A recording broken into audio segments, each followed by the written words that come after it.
Thank you for inviting me to say a few words about the idea of collaborative learning communities.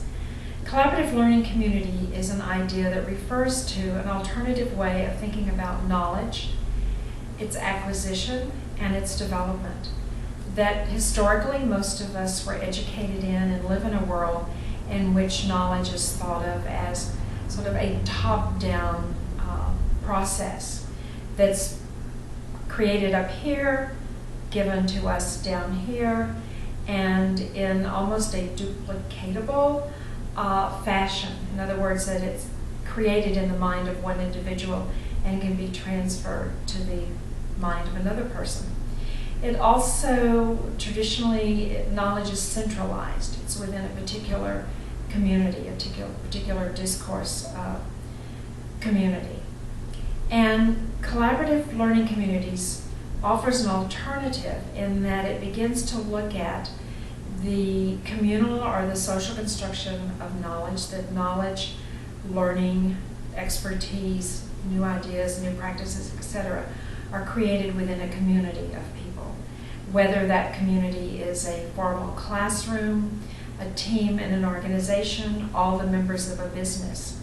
That the collaborative learning community does not just refer to the educational system, but the way in which we learn with each other on an everyday basis, in our everyday personal lives and in our work. There are certain values that the educator or the inviter or the facilitator of a collaborative learning community member hold, and those have to do with valuing the knowledge that each person brings with them, their own language, their customs, their rituals, their vocabularies, and the expertise that they bring, and that each person's expertise is as valuable and useful as the other person's. So it's a much more non-hierarchical way, or more egalitarian or equitable way, of thinking about the construction of knowledge, that each person contributes, and that the person who's designated as the leader or the educator is not the primary contributor. In other words, their knowledge is not valued over any other person's knowledge. It's just simply a different kind of knowledge.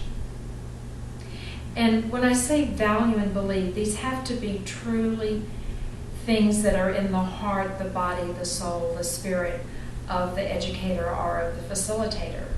Because otherwise then you turn into trying to create something through a series of techniques rather than something that's more natural and more spontaneous by your way of being, by your living these ideas, so that the people that you're working with in the classroom, in the boardroom, in the team meeting, have a sense and feel that you do truly respect their views, their opinions, and what they have to offer.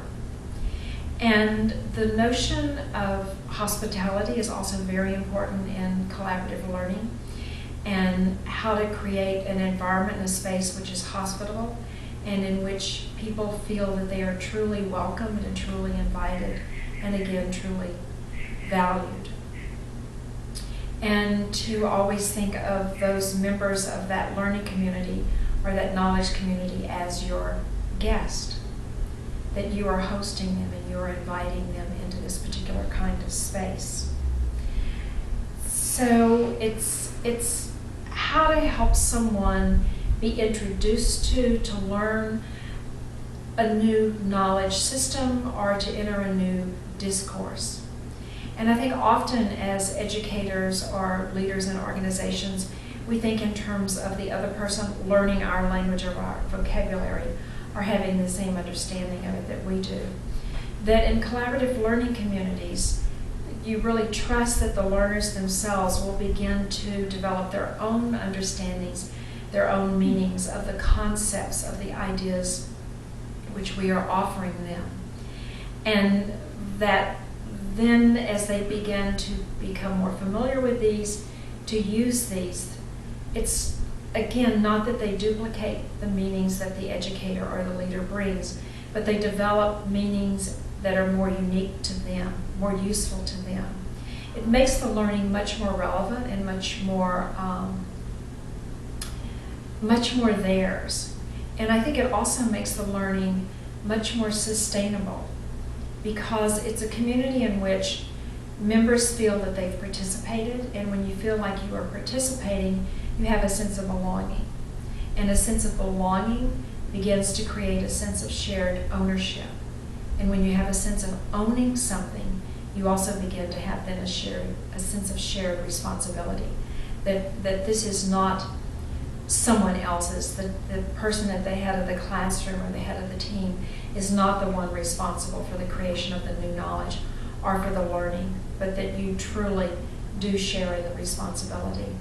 And I think when the things that I've been talking about begin to combine, where you begin to create a process, you begin to create relationships, you begin to create conversations, the kind of space in which collaborative learning can take place.